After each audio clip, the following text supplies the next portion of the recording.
At the divorce hearing, her voice cut through the courtroom like a blade. "I'll take half your millions. And Grandpa's inheritance." Silence followed, heads turned. My wife stood tall, certain of her victory, a smirk curling beneath her painted face. She thought the judge, the lawyers, the world were on her side. I remained still, calm, as if I hadn't already anticipated the performance. Slowly, I slid an envelope across the table. "Check again," I said. The judge opened it, eyes scanning the documents.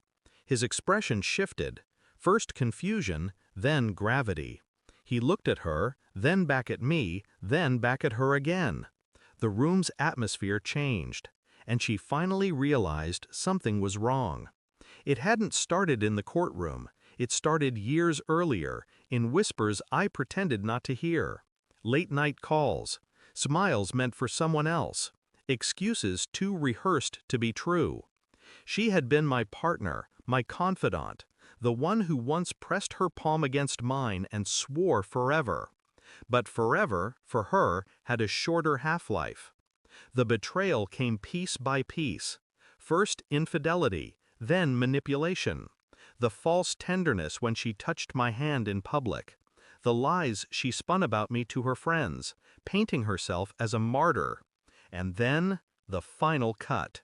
Her attempt to seize what had been entrusted to me by blood, by lineage, by a man whose grave was still fresh in the earth.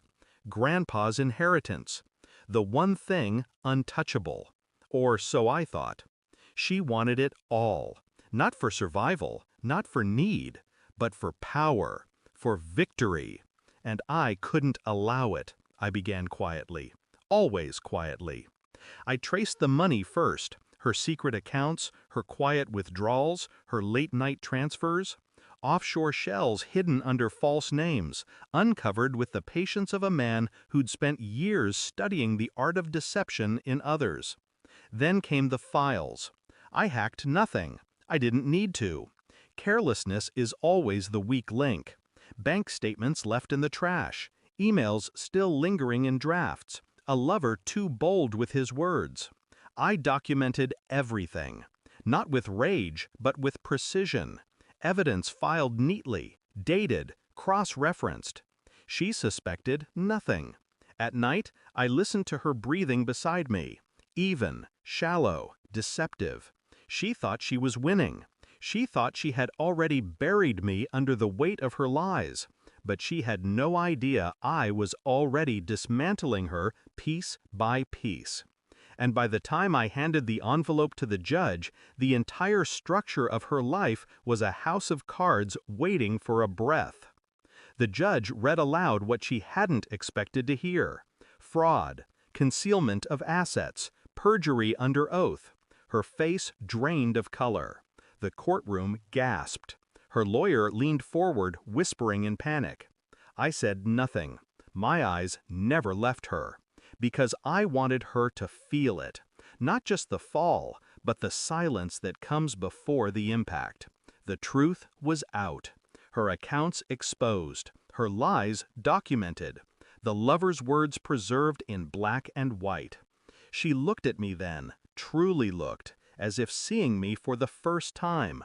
Perhaps she expected fury. Perhaps she thought I'd rise to gloat.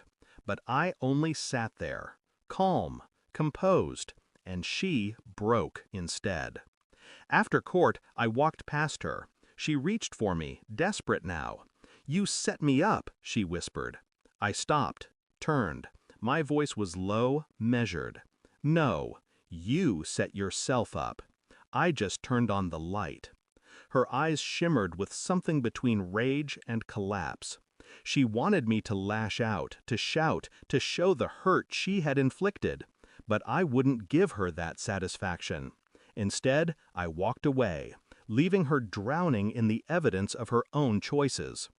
The inheritance remained untouched. My millions intact. Hers gone. Her name tarnished. Her mask shattered. And all without me raising my voice. Now in the quiet after, I find myself strangely empty. Not relieved, Not triumphant, simply clear. Betrayal doesn't sting forever. It calcifies, turning into something sharper, colder, easier to hold. I no longer see her as the woman I married, or the one who once whispered promises in the dark. She is nothing more than a case file, a lesson, a caution, and I am not broken. I am free. She took her shot at my life, my family's legacy, my bloodline, and she failed. The courtroom still echoes in my memory, her words sharp, her downfall sharper. But the only sound I carry forward is silence, my silence, the silence that won.